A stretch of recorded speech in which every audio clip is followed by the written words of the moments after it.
Good morning. This is Father Stephen Kelly from St. John's Church in Detroit. We're continuing our series of daily morning meditations, where we generally look at one or another of the lessons that are assigned for morning or evening prayer, what is known as the Daily Office Lectionary.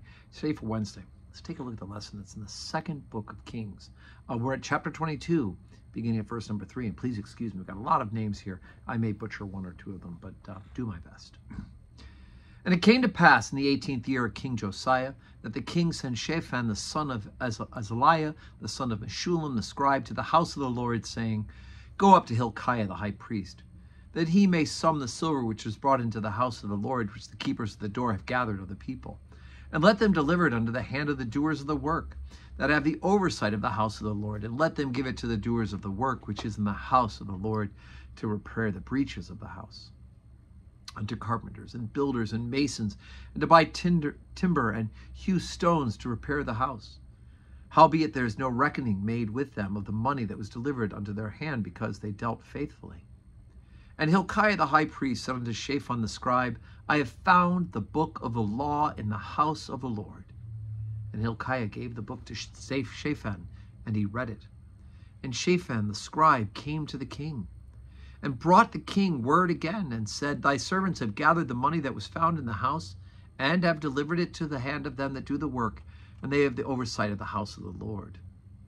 And Shaphan the scribe showed the king, saying, Hilkiah the priest hath delivered me a book. And Shaphan read it before the king. And it came to pass, when the king had heard the words of the book of the law, that he rent his clothes. And the king commanded Hilkiah the priest, and Hakim the son of Shaphan, and Achbor the son of Mechaniah, and Shaphan the scribe, and Ashiah the servant of the kings, saying, Go ye, inquire of the Lord for me, and for the people, and for all Judah, concerning the words of this book that is found. For great is the wrath of the Lord that is kindled against us, because our fathers have not hearkened unto the words of this book, to do according unto all that which is written concerning us.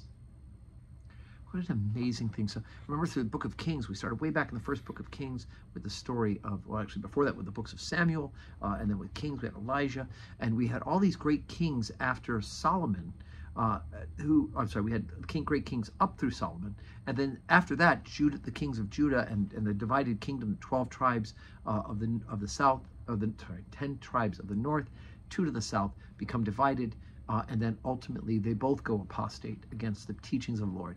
And now here they are trying to rebuild the house after several kings, all of whom have been worse than the ones before, and they discover the books of the law.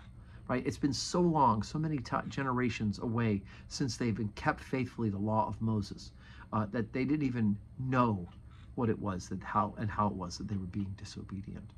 And so it is that when he reads it, he rents his clothes as a sign of mourning, the realization that what they've done is so contrary to God's will. And I've often wondered if we could have that moment in our generation, when suddenly it'd be like people open up the book for the first time and they realize, oh my gosh, God's word really does say this.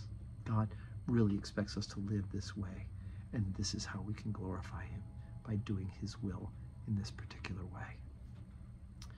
One can pray and one can hope that we all are willing to open our eyes to his word. So today's Wednesday, 12:15 Holy Communion, 4 o'clock evening prayer. I hope you can join us in person. If not, pray with us on the live stream where you're watching this morning meditation, and share it. Hit that share button, share it to your timeline so that other people can know what we are doing here at St. John's Church. And may God give you a wonderful Wednesday full of blessings.